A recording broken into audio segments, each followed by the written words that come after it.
There really is no other adjective that describes yesterday's Talladega except tense. It was hard to put a read on what was going to happen, but it did in the last quarter of the race to Brad Keselowski's delight. And speaking of delight, no one's more delighted than Ron Capps to have broken the winning streak of John Force Racing.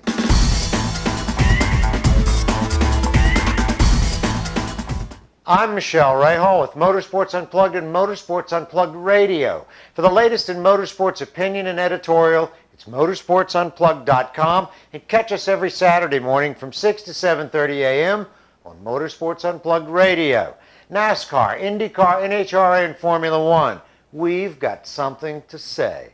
Yesterday on the massive oval they call Talladega, if you've ever been to the fan infield, some would call it Helltown Raceway.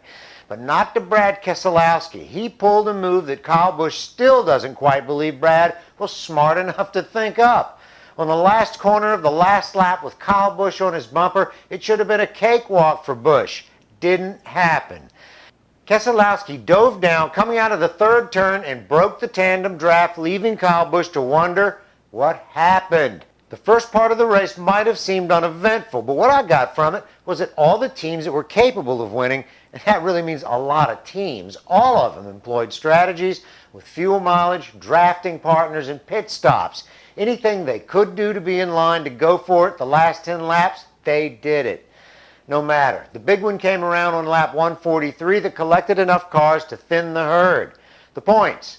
Biffle stays on top with just 7 points in front of Matt Kenseth, and Dale Earnhardt Jr. just 9 points adrift in third. If you count out Earnhardt this year, you do so at your own peril.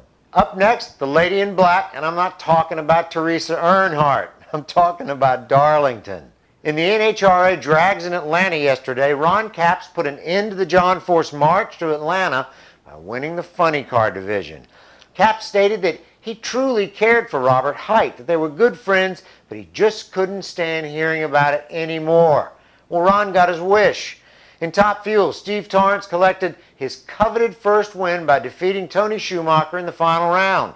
Torrence should be proud with that win in such a competitive Top Fuel season that has just 30 points separating Schumacher, Massey, and Antron Brown. Pro Stock saw Greg Anderson go to the winner's circle for the third time this season, drawing down on Jason Line.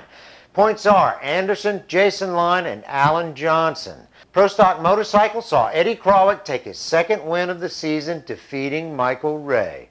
Next stop, Topeka, Kansas. That's it for this Monday morning race report. For Motorsports Unplugged and all the staff, I'm Michele Rahal. I'll see you next time.